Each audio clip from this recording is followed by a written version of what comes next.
जय श्री कृष्णा। राधे राधे। जय हो देवों के देव महादेव जी की, जय हो माता पार्वती जी की जय। आप सभी को सावन मास की ढेरों शुभकामनाएं। आइए अब हम सावन मास का दूसरा अध्याय सुनते हैं।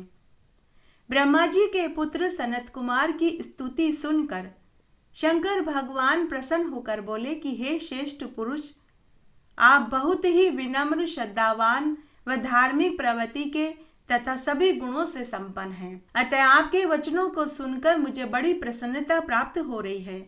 जो भी आपने मुझसे पूछा तथा जो आप जानना चाहते हैं वह सब मैं आपको विस्तार से सुनाता हूँ।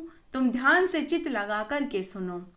जो मनुष्य ईर्ष्या और द्वेष से मुक्त होता है वह सभी को प्रिय होता है। आपके पिता में द्वेष भाव था, अतः उनका 5वां मस्तक कट गया, किंतु तुम इस दोष से मुक्त हो। अतः मैं तुम्हें सावन मास का महात्म्य विस्तार से सुनाता हूँ। तुम ध्यान से सुनो। सावन मास में पूर्ण संयम का पालन करना चाहिए। केवल एक समय हल्का भोजन करें।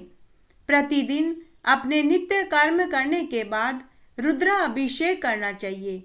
इस मास में अपनी किसी प्रिय वस्तु का त्याग करने का व्रत लेना चाहिए। तुलसी पत्र, पुष्प, फल, अन्न तथा बिल पत्रों से मेरा पूजन करना चाहिए। कोटि लिंग बनाकर भगवान शिव का लक्ष्य पूजन करें, अर्थात मेरा पूजन करें। स्वादिष्ट व्यंजन बनाकर के ब्राह्मणों को भोजन करावें। व्रत को धारण और व्रत का पारण करें। दूध, दही, घी, मधु, चीनी का पंचामृत से अभिषेक करके प्रणाम करना चाहिए। इस प्रकार का कोई भी शुभ कार्य जो सावन मास में किया जाता है वह असंख्य फलदायी होता है। इस मास में दैनिक व्रत का विधान बताया गया है। अग्नि में आहुति देकर भोजन करना चाहिए। जिन वस्तुओं से हवन किया जाता है वे वस्तुएं ही भोजन में ग्रहण की जाती है। चावल का भोजन निषिद्ध है। पूरे ब्रह्मचार्य व्रत का पालन करें। ब्रह्ममुहूर्त में उठकर शौच व स्नान आदि से निवृत्त होकर नित्य प्रति एकाग्र चित्त होकर मेरी पूजा अर्चना और आरती करें। यह समस्त कार्य नियम व विधान पूर्वक करना अत्यंत उत्तम फलदायी होता है। दिन और रात ओम नमः शिवाय तथा गायत्री मंत्र का जाप करना चाहिए।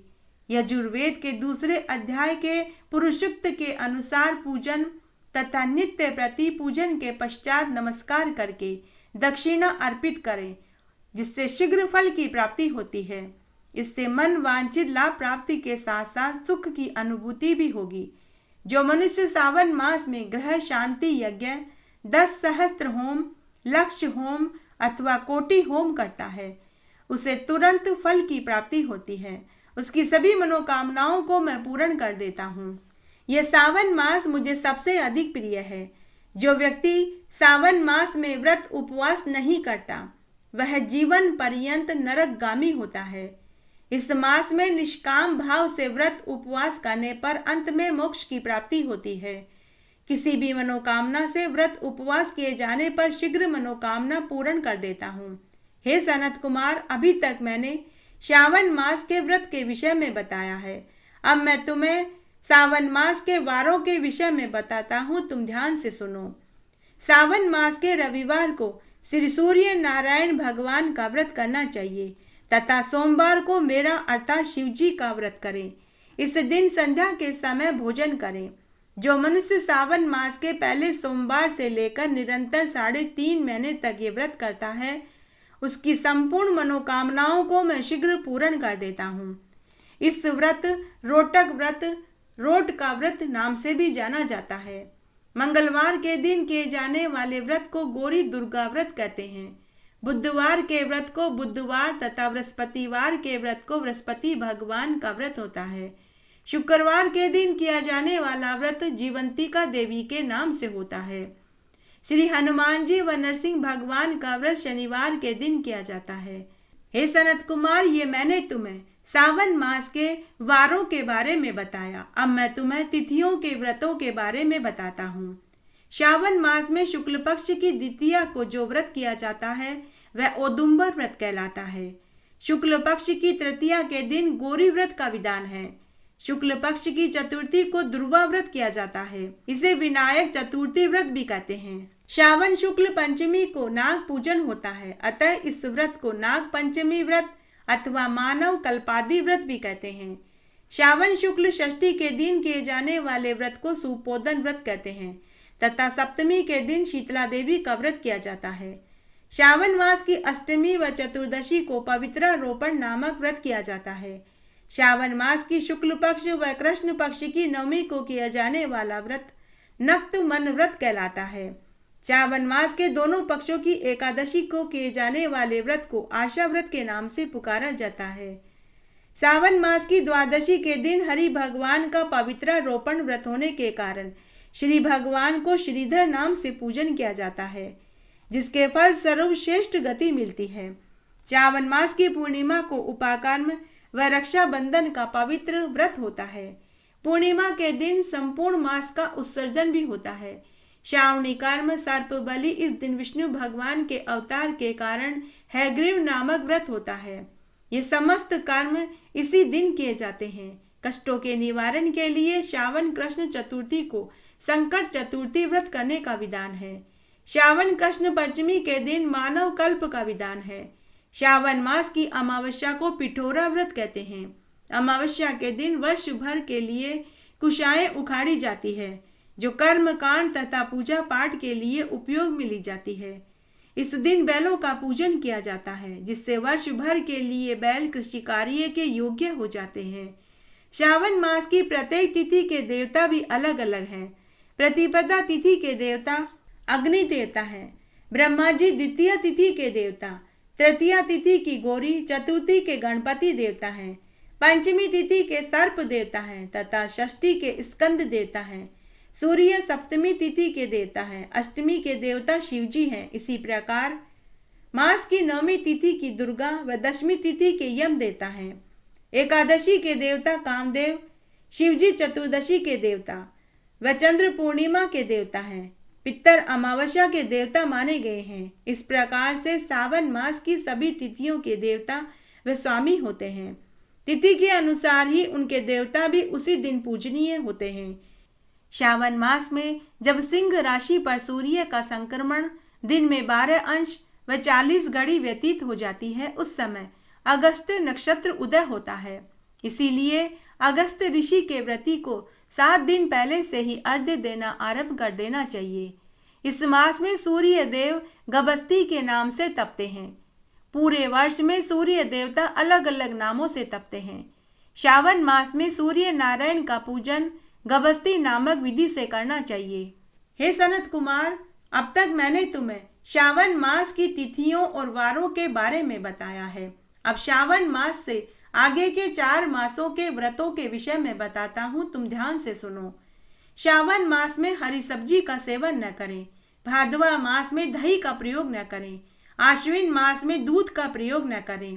कार्तिक मास में दालों का त्याग करें। यदि इन 4 मासों में बताई गई वस्तुओं का त्याग न कर सके तो कम से कम श्रावण मास में इन सभी वस्तुओं का त्याग अवश्य कर देना चाहिए। ऐसा करने से सावन मास का समस्त फल प्राप्त होता है।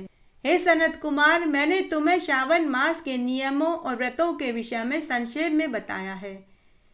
इसका विस्तार पूर्वक वर्णन कर पाना 100 वर्ष में भी संभव नहीं है। मेरी या भगवान विष्णु की प्रसन्नता के लिए ये सभी व्रत संपूर्ण विधि विधान से करने चाहिए। भगवान विष्णु और मेरे अंदर कोई अंतर न करें। जो हम दोनों में अंतर समझते हैं वे नरकगामी होते हैं। इसलिए हे सनत कुमार, पूर्णतः धर्म परायण होकर श्रावण मास में व्रत और उपवास करने चाहिए। हे सनत कुमार, अब मैं तुम्हें बताता हूँ कि सबसे पहले इस व्रत को किसने किया और उसे इस व्रत का क्या फल मिला। हे सनत कुमार, अब तुम उस व्रत की कथा को चित्त लगाकर के ध्यान से सुनो। एक बार शिप्रा नदी के रमणीक तट पर उज्जैनी नामक एक सुंदर नगरी थी। उस नगरी में सुगंधा नामक एक वेश्या रहती थी। उस वेश्या ने अपने साथ अनैतिक संबंध बनाने का एक मूल्य 100 मोहर तय कर रखा था। इस प्रकार उस वेश्या ने कई ब्राह्मणों को नीचा दिखाया तथा कई राजाओं और राजकुमारों के वस्त्र उतरवाकर उनके आभूषण छीनकर उन्हें धक्के मारकर अपने नौकरों से अपने स्थान से बाहर निकलवा दिया। इस प्रकार उस वेश्या ने कई लोगों को लूटा। उस वेश्या के शरीर की गंध 1 कोस तक फैल जाती थी, इसीलिए उसका नाम सुगंधा था। सुगंधा नाम की यह वेश्या समस्त भूमंडल पर रूप और लावण्य व कांति की प्रतिमूर्ति थी। वह गान और विद्या के 6 राग व 36 रागनियों में पारंगत थी। नृत्य में अप्सराओं को भी उसकी मुंह की खानी पड़ती थी। उसकी मस्तानी चाल से हाथी और अंश भी लज्जित होते थे। तब एक बार की बात है, एक बार वह नेत्रों से काम कटाक्ष के बाण छोड़ती हुई शिप्रा नदी के तट पर भ्रमण करने लगी। उसने वहां पर कुछ ब्राह्मणों को ध्यान मग्न, कुछ को जप में संलग्न, तो कुछ को पूजा करते हुए, तो कुछ को शिव और विष्णु की पूजा और मंत्रों को बोलते हुए देखा। तभी उस वेश्या की दृष्टि मुनि वशिष्ठ पर पड़ी। मुनि वशिष्ठ पर दृष्टि पड़ते ही उसका यह प्रभाव हुआ कि उसका ध्यान पाप कर्म से हटकर धर्म की ओर आकर्षित हो गया। तब वह वेश्या मुनि वशिष्ठ को बार बार प्रणाम करके अपने दुष्कर्मों के नाश के उपाय अत्यंत विनम्र भाव से पूछने लगी और बोली कि हे अनाथों के नाथ, हे ब्रह्मपुत्र, मैंने अपने जीवन में अनेक पाप किए हैं। कृपया करके अब आप उन सभी पापों के नाश का कोई उपाय बताइए। उसके दीनहीन वचन सुनकर दीनों पर कृपा करने वाले मुनि वशिष्ठ ने वेश्या से कहा कि हे सुगंधा, मैं तेरे सभी पापों के विषय में जानता हूँ। अब जिस व्रत को करने से तेरे पापों का नाश होगा, अब वह तुम मुझसे सुनो। हे भद्रे, तुम इसी समय काशी चली जाओ तथा वहां जाकर अति कठिन व महान पुण्य देने वाला रुद्रव्रती व्रत करो। उस व्रत को करने से तुम्हें अवश्य परम गति की प्राप्ति होगी।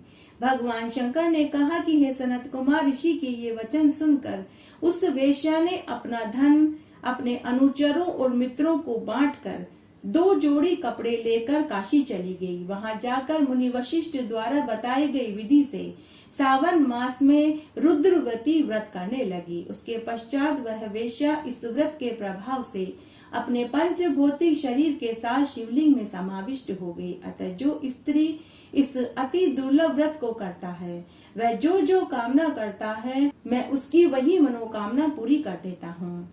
आइए इस अध्याय में सावन मास की एक पौराणिक कथा को सुनते हैं। एक बार बहुत छोटा सा गांव था। उस गांव में एक बहुत पुराना महादेव जी का मंदिर था। वह मंदिर एक सरोवर के किनारे था। गांव का हर एक व्यक्ति महादेव जी की दर्शन पूजा करने के लिए जाता था। उस गांव में किसी के बच्चा होता या विवाह होता, कोई भी शुभ काम होता, तो सबसे पहले महादेव जी के दर्शन और पूजन करने के लिए जाता। अगर गांव में किसी के शीतला निकली हो, चेचक निकली हो, कुष्ठ रोग हुआ हो, फोड़े फुंसी हुए हो, तो वो उस मंदिर के सरोवर में जाकर स्नान कर लेता, तो उसके सब कष्ट दूर हो जाते थे। उस सरोवर का पानी जादुई था, वह जादुई असर करता था। इसके अलावा उस मंदिर के आसपास उगी हुई धूप और मिट्टी का अगर कोई लेप कर लेता, तो मनुष्य का चर्म रोग दूर हो जाता था। इस तरह उस मंदिर की प्रसिद्धि आसपास 100 गांवों तक फैल गई। हर कोई व्यक्ति मंदिर में यह चमत्कार देखने आता और महादेव जी के दर्शन और पूजन करने के लिए आने लगा। उस सरोवर के आसपास खूब सारे नीम, बड़, पीपल के घने छायादार पेड़ थे, जहां गांव के सभी बड़े बुजुर्ग सुबह शाम आकर बैठते थे और आनंद सुख पाते थे। साथ ही सभी पशु पक्षी, गाय, भैंस, बकरियां सरोवर में पानी पीने आते और पेड़ की छाया में बैठते थे। पूरे गांव में शांति का वातावरण था। उस गांव के बहुत से धनिक सेठ मंदिर में खूब दान और चढ़ावा देते थे। साथ ही एक पुजारी उस मंदिर की पूजा पाठ करता, दोनों समय आरती करता था। समय इसी तरह खुशी खुशी बीत रहा था। तब एक बार की बात है, सावन का महीना था, बरसात का समय था। तब एक बार 4 दिन तक गांव में मूसलाधार बरसात हुई। पूरा गांव पानी में डूब गया। तब गांव वाले अपने अपने मवेशियों व परिवार को और कीमती सामान को लेकर जान बचाकर अन्यत्र जाने लगे। तभी वहां आकाशवाणी हुई।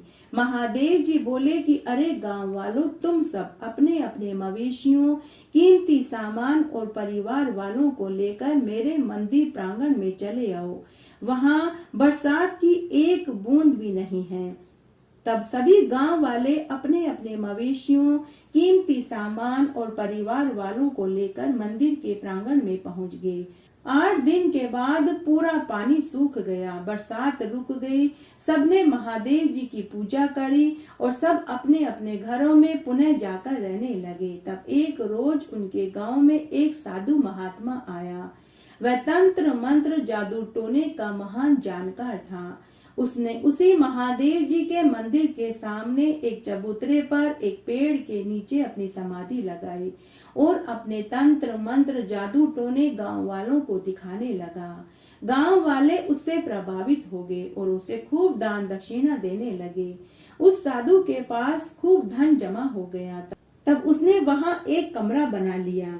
कमरा पूरा बनकर तैयार था, लेकिन छत नहीं डली। तब वह मंदिर के सामने से घने पेड़ों को काटने लगा ताकि कमरे के ऊपर लकड़ी के फंटे लगा सके। जब गांव वालों को और पुजारी को पता चला तो सभी ने साधु महात्मा को रोका। इससे वह साधु क्रोधित हो गया। उसने कहा कि अरे तुम लोग जानते नहीं, मैं एक अघोरी बाबा हूँ। मैं तांत्रिक विद्या जानता हूँ। मैं तुम सबको अपने शाप से भस्म कर दूंगा।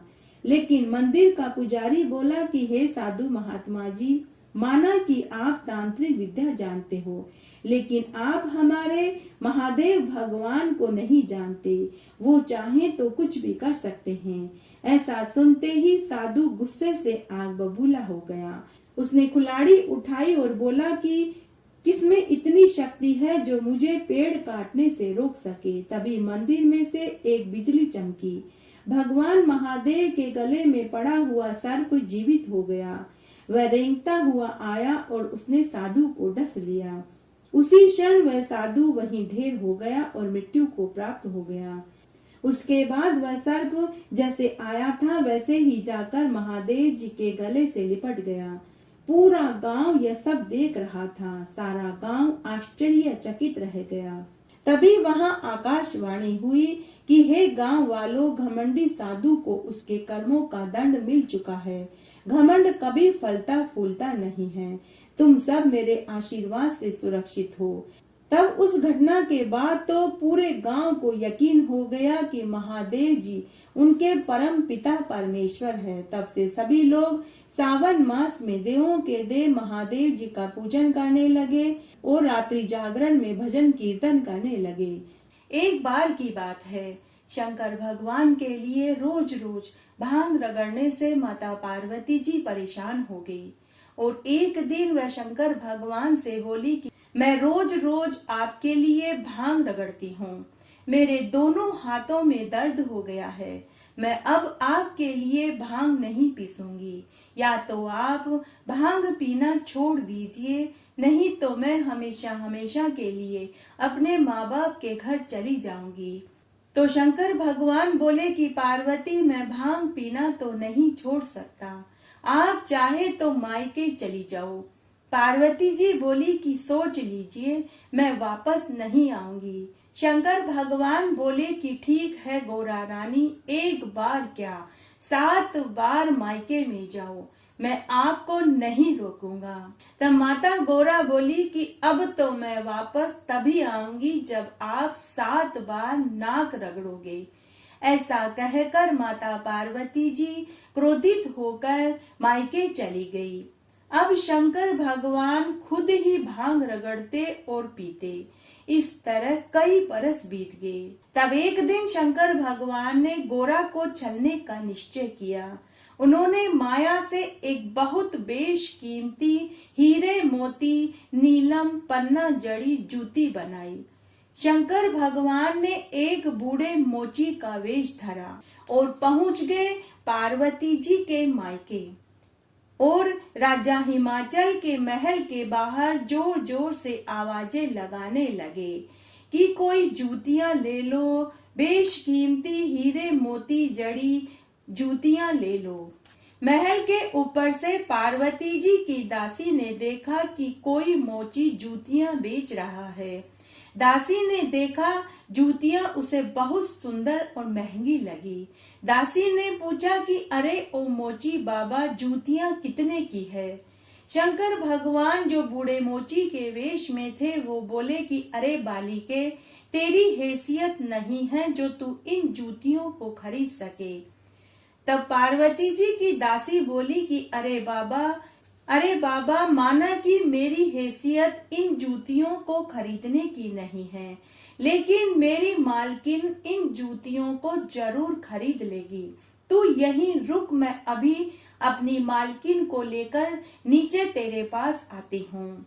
उसी समय दासी महल में पार्वती जी के पास गई और बोली कि हे देवी, वे जूतियां बड़ी ही सुंदर और बेशकीमती है। जब मैंने उस मोची से जूतियों की कीमत पूछी तो उस मोची ने मुझे कहा कि मेरी हैसियत उन जूतियों को खरीदने की नहीं है।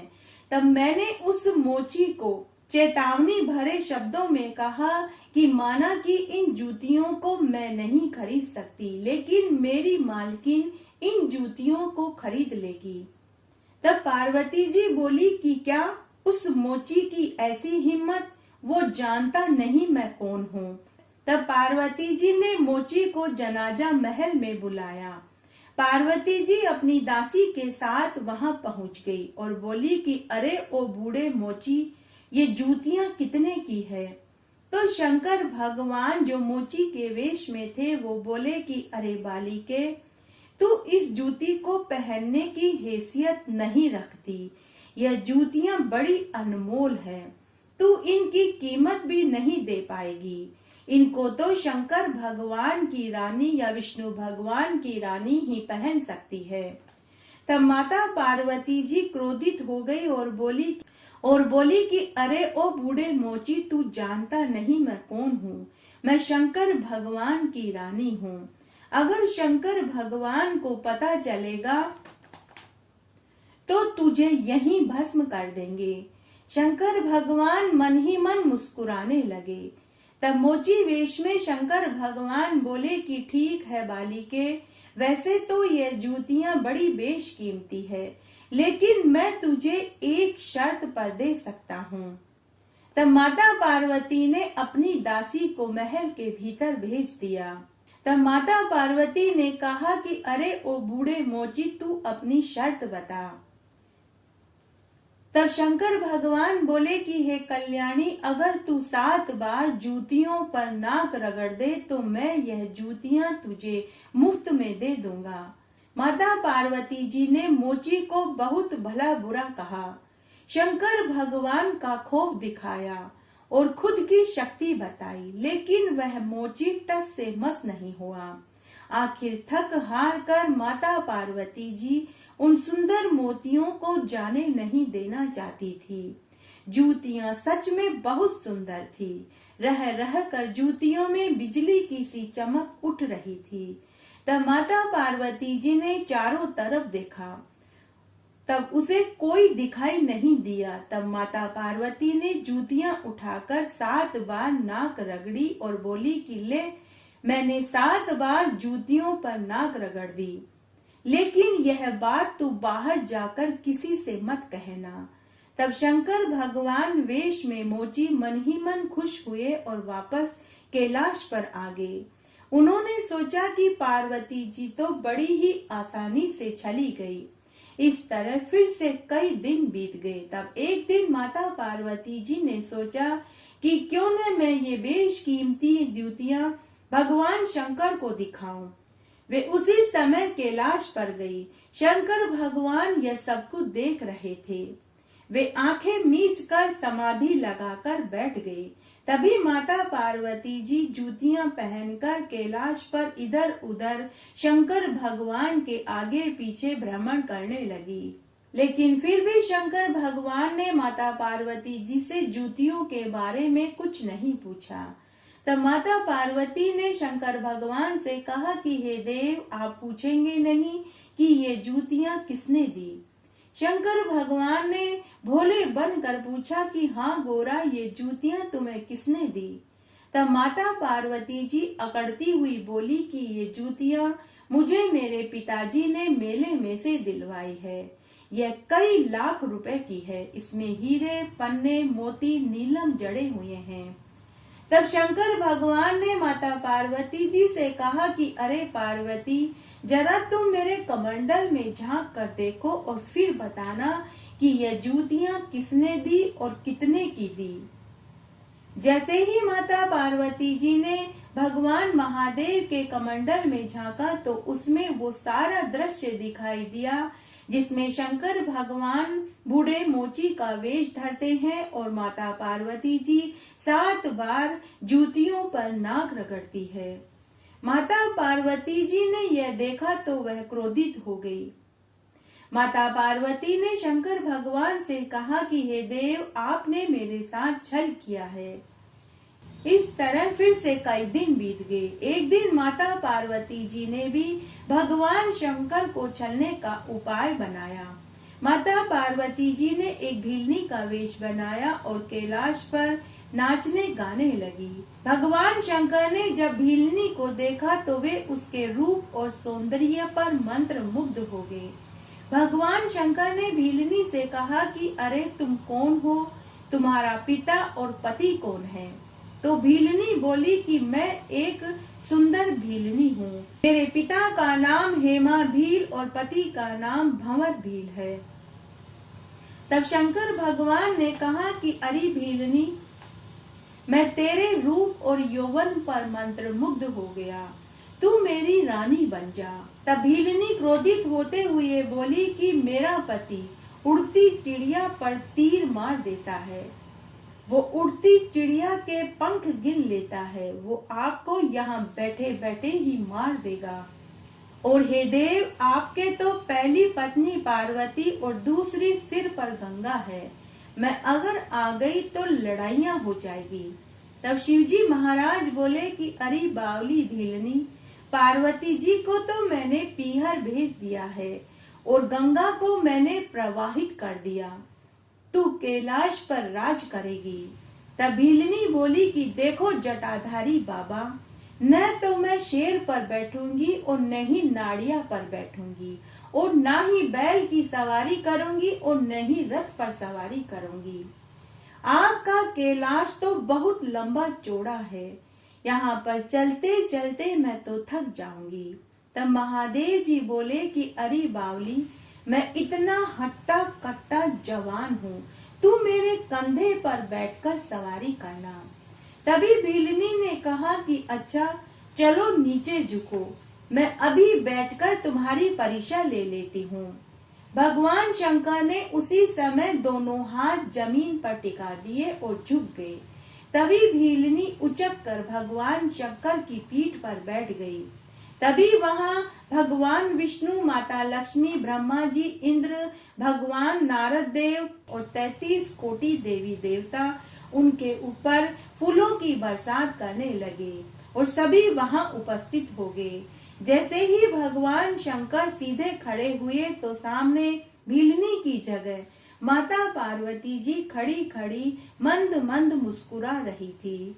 भगवान शंकर को पूरी बात पता चल गई। वे थोड़े से लज्जित हुए। तब सभी देवी देवताओं ने भगवान शंकर और माता पार्वती जी को प्रणाम किया और अपने अपने लोक को चले गए। इस पावन कथा को जो कोई भी सावन मास में सोमवार को सुनता है तो शिव लोक का उसे वास मिलता है। भगवान शंकर और माता पार्वती जी का असीम प्रेम के वे भागी होते हैं। कुंवारी सुने घरवर पाए, परणी पुत्र खिलावे, निर्धन अन्न धन पावे, बुजुर्ग बैकुंठ का वासा पावे। जय हो माता पार्वती जी की, जय हो शंकर भगवान की। सावन मास में सुनी जाने वाली छोटी छोटी हम 5 कथाओं को सुनते हैं। मार्कंडू ऋषि के पुत्र मार्कंडेय ने लंबी आयु पाने के लिए सावन मास में महादेव जी को प्रसन्न करने के लिए कठोर तप किया, जिसके कारण यमराज को भी नतमस्तक होना पड़ा। एक अन्य कथा के अनुसार भगवान महादेव सावन मास में पृथ्वी पर अवतरित हुए थे और अपने ससुराल में गए थे। वहां उनका स्वागत जल अर्घ्य देकर हुआ था। माना जाता है कि तभी से सावन मास में शिव जी पर जला अभिषेक करने की परंपरा शुरू हुई। एक अन्य कथा के अनुसार समुद्र मंथन में हलाहल जहर निकला, जिसे महादेव जी ने अपने कंठ में धारण कर लिया, लेकिन उस विष से उनका कंठ नीला पड़ गया। इसी से उनका एक नाम नीलकंठ महादेव हुआ। विष के प्रभाव को कम करने के लिए देवी देवताओं ने शिवलिंग पर जल अभिषेक करके महादेव जी को शीतलता प्रदान करने की चेष्टा करी। यही कारण है कि सावन मास में महादेव जी पर जल अभिषेक होता है। शिव पुराण के अनुसार महादेव जी स्वयं ही जल हैं, इसीलिए शिवलिंग पर जल अभिषेक किया जाता है। जब भगवान विष्णु योग निद्रा में चले गए तो यह समय साधु सन्यासियों और महात्माओं के लिए धर्म का काम करने के लिए अमूल्य समय हो गया। ये 4 महीनों का समय चातुर्मास के नाम से जाना जाने लगा। तब षष्ठी का संचालन करने का भार महादेव जी के ऊपर आ गया, इसीलिए सावन मास के प्रधान देवता महादेव जी माने जाते हैं। आइए सावन मास में बाणासुर की कथा का श्रवण करते हैं। बाणासुर एक महान शिव भक्त था। एक बार शिव के नृत्य करते समय बाणासुर ने इतना अच्छा डमरू बजाया कि शिव जी ने प्रसन्न होकर उसे 1000 भुजाएं होने का वरदान दे दिया। शिव से मिली शक्ति का बाणासुर ने गलत उपयोग शुरू कर दिया, यहाँ तक कि अपने मद में चूर होकर उसने भगवान शिव को अपने द्वार पर संतरी के रूप में खड़े रहने के लिए कह दिया। बाणासुर की एक पुत्री थी जिसका नाम उषा था। उषा बहुत सुंदर थी। एक रात उसने स्वप्न में एक राजकुमार को देखा और वह उस पर मुग्ध हो गई और वह कामासक्त हो गई। तभी उसकी नींद खुल गई और वह उदास हो गई। उसे उदास देखकर उसकी सखी चित्रलेखा ने उसके उदासी का कारण पूछा। तब उषा ने अपनी उदासी का कारण बता दिया। चित्रलेखा चित्रकला में बहुत निपुण थी। उसने उषा के बताए अनुसार एक युवक का चित्र बनाया। चित्र में अनिरुद्ध उभर कर आया, जो कृष्ण का पौत्र था। चित्र देखते ही उषा ने कहा कि यही मेरा प्रिय राजकुमार है। मैंने स्वप्न में इसे ही देखा था। मैं इससे विवाह करना चाहती हूँ। चित्रलेखा जादू में सिद्ध हस्त थी। वह द्वारिका गई और सोए हुए राजकुमार को उठाकर उषा के पास ले आई, जिसका पता किसी को नहीं चला। जब अनिरुद्ध की निद्रा टूटी तो उसने स्वयं को एक सुंदर युवती के सामने पाया। अनिरुद्ध भी उषा के रूप पर मोहित हो गया। उषा के आग्रह करने पर अनिरुद्ध वहीं उसके साथ रहने लगा। महल में दोनों एक दूसरे के साथ सुखद जीवन जीने लगे। कुछ दिनों के बाद रक्षकों को उषा के व्यवहार में कुछ परिवर्तन लगा तो उन्होंने जाकर बाणासुर को पूरी सच्चाई बता दी। क्रुद्ध बाणासुर चुपचाप पुत्री के कमरे में आया और उसने अनिरुद्ध को और उषा को शतरंज खेलते हुए पाया। आपे से बाहर बाणासुर अपनी सेना लेकर आया। अनिरुद्ध ने बहुत ही बहादुरी से उसका सामना किया। अनिरुद्ध ने बाणासुर के बहुत से सैनिकों को मार गिराया और अंत में बाणासुर अनिरुद्ध को अपने 1000 हाथों से और नागपाश से रस्सी से बांधने में सफल हो गया। 4 महीने से अनिरुद्ध द्वारिका से लापता था। नारद मुनि ने आकर सच्चाई से पर्दा उठाया। तब बलराम यादवों की सेना लेकर आए। कृष्ण के 5 जन्य शंख बजाते ही बाणासुर के झंडे का मस्तूल टूट गया और झंडा नीचे गिर गया। शिव ने बाणासुर से कहा था कि जब तुम अपने झंडे का मस्तूल टूटता हुआ देखोगे तो किसी वीर से तुम्हारी युद्ध करने की इच्छा पूरी होगी। तभी युद्ध छिड़ गया। श्री कृष्ण तथा शिव जी आमने सामने थे। तब कृष्ण ने बड़ी ही विनम्रता से शिव जी को नमन किया और फिर सुदर्शन चक्र से बाणासुर की 4 भुजाओं को छोड़कर शेष भुजाएं काट डाली। बाणासुर का घमंड टूट गया और उसकी शक्ति क्षीण हो गई। युद्ध की समाप्ति हुई और अनिरुद्ध मुक्त हो गया। बाणासुर ने प्रसन्नतापूर्वक उषा का विवाह अनिरुद्ध से कर दिया और खूब सारा धन धान्य देकर सोने के रथ में बैठा करके उन्हें द्वारिका के लिए विदा कर दिया। द्वारिका पहुंचने पर रुक्मणी और राज्य के सभी लोगों ने उनका भव्य स्वागत किया। सावन मास के महात्म्य और कथा कहानियों को सुनने के बाद महादेव जी की आरती जरूर सुननी चाहिए। आइए अब हम महादेव जी की आरती सुनते हैं। शीश गंग अर्धंग पार्वती सदा विराजत कैलासी, नंदी भंग नृत्य करत है गुण गावत शिव की दासी। शीतल मंद सुगंध पवन भय बैठे हैं शिव अविनाशी, करत गान गंधर्व सप्त सुर राग रागनी सब गासी। अक्ष रक्ष घेरत जह डोलत बोलत है बन के वासी, कोयल शब्द सुनावत सुंदर भ्रमर करत है गुंजासी। अल्प वृक्ष अरु पारिजात कह लाग रही है लक्षासी, सूर्यकांत सम पर्वत शोभित चंद्रकांत नवमी मासी। ऋतुनित फलत पुलत है पुष्प चढ़त है वर्षासी, देव मुनि जन की भीड़ पड़त है निगम रहत जो नित गासी।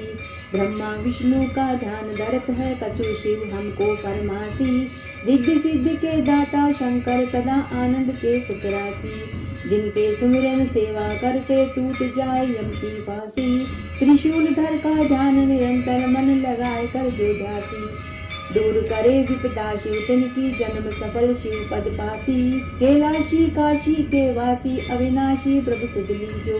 सेवक जान सदा चरणन को अपनो जान दरस दीजो, तुम तो प्रभु हो सदा सयाने मेरे ओ गुण सब ढकियो। सब अपराध क्षमा कर शंकर किंकर की विनती सुनी हो। इस तरह आज हमने सावन मास के दूसरे दिन का महात्म्य और दूसरे दिन की पुण्य फल देने वाली कथा का श्रवण किया।